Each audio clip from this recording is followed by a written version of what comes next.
महाराष्ट्रात एकच महाराष्ट्र केसरी कुस्ती स्पर्धा घ्या, चंद्रहार पाटलांचा इशारा. महाराष्ट्रात सध्या 4 वेगवेगळ्या महाराष्ट्र केसरी कुस्ती स्पर्धांचं आयोजन होत आहे. हा महाराष्ट्र केसरी पुरस्काराचा अपमान असून हा अन्याय थांबवण्यासाठी राज्यभरात एकच अधिकृत महाराष्ट्र केसरी स्पर्धा आयोजित करावी अशी मागणी डबल महाराष्ट्र केसरी चंद्रहार पाटील यांनी केली. जर महाराष्ट्र केसरी स्पर्धा एकत्रित घेतली नाही तर सांगली जिल्हाधिकारी कार्यालयासमोर लाक्षणिक उपोषण करू असा ठाम इशारा त्यांनी दिलाय. तसेच वन नेशन वन इलेक्शन प्रमाणे one state one wrestling federation ही संकल्पना स्वीकारून महाराष्ट्रातील कुस्ती संघटना एकसंघ केली पाहिजे अशी मागणी त्यांनी केली. यासाठीच ते लवकरच मुख्यमंत्र्यांची भेट घेणार असल्याचं त्यांनी स्पष्ट केलं. चंद्रहार पाटील यांनी आमदार रोहित पवार यांच्या पुढाकाराने होणाऱ्या कुस्ती स्पर्धेला तीव्र विरोध दर्शवला. या स्पर्धांविरोधात आम्ही लाक्षणिक उपोषण करणार आहोत असंही त्यांनी सांगितलं. देशामध्ये वन नेशन वन इलेक्शन ह्या दिशेने देश जात असताना महाराष्ट्रामध्ये कुस्ती क्षेत्र म्हटलं तर आपली खरोखर जुनी संस्कृती जुनी परंपरा म्हणून कुस्ती क्षेत्राकडे बघितलं जातं. पण त्याच महाराष्ट्रामध्ये शासन एका वर्षात 4 महाराष्ट्र केसरी होत असताना का लक्ष देत नाही? कारण आज 2024चे 2 महाराष्ट्र केसरी, 1 महाराष्ट्र केसरी झालेला आहे. येणाऱ्या मार्च महिन्यामध्ये दुसरी महाराष्ट्र केसरी स्पर्धेची घोषणा झालेली आहे. ह्या 2025 वर्षामध्ये फेब्रुवारी मार्च महिन्यामध्ये 2 महाराष्ट्र केसरी होणार. 2025चे 2 महाराष्ट्र केसरी डिसेंबर महिन्यामध्ये होणार. म्हणजे ह्या महाराष्ट्र केसरी पदाचा एवढ्या म्हणजे मानाचं पद असणार या पदाचा कुठंतरी महाराष्ट्रामध्ये खेळ लावला असा एक महाराष्ट्र केसरी म्हणून मला वाटतंय. म्हणून येणाऱ्या महाराष्ट्र केसरीवर शासनाने विचार करून खरं तर एक महाराष्ट्र केसरी म्हणून माझं मत आहे की 2024चा महाराष्ट्र केसरी म्हणून पृथ्वीराज मोहोळला सगळ्यांनी मान्य केलं पाहिजे की 2024चा महाराष्ट्र केसरी पृथ्वीराज मोहोळा आहे. आणि 2025च्या डिसेंबरमध्ये ज्या महाराष्ट्र केसरी होणार आहेत त्या महाराष्ट्र केसरीवर सर्वांनी आपण चर्चा केली पाहिजे. ह्या दोन्ही संघटना एक होऊन एक मताने एकच महाराष्ट्र केसरी महाराष्ट्रामध्ये झाली पाहिजे. कारण जी 50-60 वर्षाची परंपरा आहे महाराष्ट्र केसरीची ती खरोखर या पदाची खरोखर कुठेतरी चेष्टा व्हायला लागल्या. एक महाराष्ट्र केसरी म्हणून माझं सोबत आहे. कारण ह्या वर्षी जानेवारी फेब्रुवारी मार्च महिन्यामध्ये 2 महाराष्ट्र केसरी, डिसेंबर महिन्यात 2 महाराष्ट्र केसरी, ग्रीको रोमनचा महाराष्ट्र केसरी, कुमार महाराष्ट्र केसरी, युवा महाराष्ट्र केसरी, महिला महाराष्ट्र केसरी. म्हणजे ह्या महाराष्ट्र केसरीची पदाची खरोखर तुम्ही चेष्टा लावलेली आहे या संघटनेनं. खरोखर शासनाने ह्यामध्ये लक्ष घालून ह्या दोन्ही संघटनेचे एकमत होऊन एक महाराष्ट्र केसरी झाला तर ठीक, नाहीतर शासनाने यात दखल घेऊन शासनाची कमिटी नेमून ह्यातनं दरवर्षी एक महाराष्ट्र केसरी स्पर्धा झाली पाहिजे. ही खरं माझी पहिली मागणी आहे. राज्यामध्ये एक राज्य एक खेळ एक संघटना हे वाक्य अंमलात आलं पाहिजे शासनाच्या वतीनं. म्हणून खरोखर मी आज सर्व पत्रकारांच्या समोर उपस्थित आहे. येणाऱ्या काळामध्ये 2024चा महाराष्ट्र केसरी हा पृथ्वीराज मोहोळ आहे हे सर्वांनी मान्य करून डिसेंबर महिन्यामध्ये 2025चा महाराष्ट्र केसरी स्पर्धेच्या आयोजनावर आपण आज चर्चा केली पाहिजे. संघटना असेल, परिषद असेल. आणि ज्या पद्धतीनं मी 2 वर्षापाठीमागं सांगली शहरामध्ये पत्रकारांच्या समोर जी मागणी केलेली आहे की सांगलीला महाराष्ट्र केसरी स्पर्धा द्या, मी 1 कोटी रुपयाचं बक्षीस सांगली जिल्ह्याच्या वतीनं महाराष्ट्र केसरीला देतो. आज सांगलीला जरी स्पर्धाच्या आयोजनाची संधी नाही दिली तर येणाऱ्या 25च्या डिसेंबरमध्ये जी महाराष्ट्र केसरी जो आयोजन करेल त्याने 1 कोटी रुपये द्यायची तयारी ठेवायची आणि मग स्पर्धा घ्यायची ही माझी मागणी आहे. कारण त्याच्या पाठीमागची भावना एवढीच आहे माझी. होणारा महाराष्ट्र केसरी 15-20 वर्ष आयुष्यातली खर्च करून तो 50-60 लाख रुपये खर्च करून तिथपर्यंत पोहोचलेला असतो.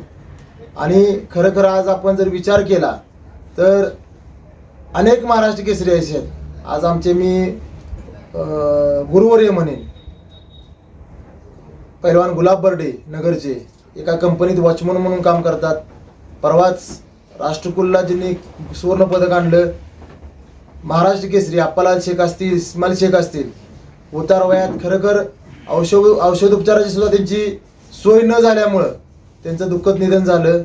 4-5 महाराष्ट्र केसरी असे आहेत की आज शेतात काम करतात. ते खरं तर त्यांची चुकी नाही असं माझं मत आहे. कारण 15-20 वर्षाची उमेदीचा काळ आहे तो पूर्ण तालमीसाठी आपल्या तालमीचं, गावाचं, तालुक्याचं आणि जिल्ह्याचं नाव करण्यासाठी तो पैलवान आमचा 15-20 वर्ष इथं खर्च करतो.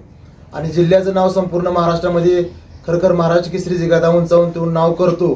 त्या महाराष्ट्र केसरीची खरखर उतारवयात जी अवस्था होती ती आज मी डोळ्यानं बघतोय.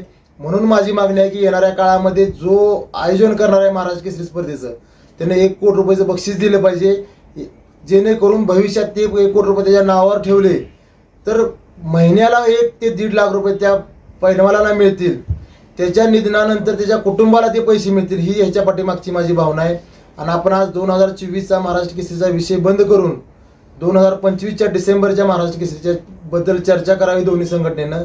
नाहीतर ह्याच्यात लक्ष घालून शासनानं ह्यात गांभीर्यानं दखल घेऊन ह्याच्यावर तोडगा काढावा.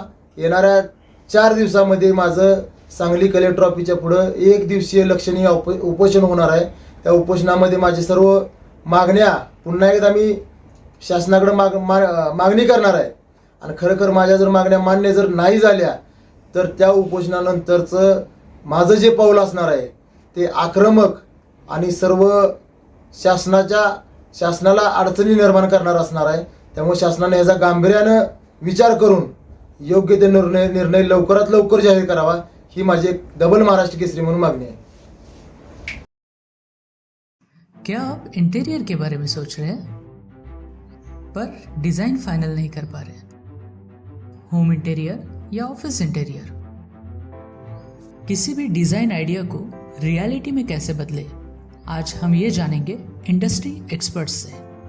हमारी कंपनी जो है डिज़ाइन ब्यूरो, उसमें interior designing, renovation, architectural design, landscaping end renovation, furnitures, ये सारे जॉब्स हमारे यहाँ होते हैं. और पिछले 20 साल से हम लोग इस फील्ड में हैं.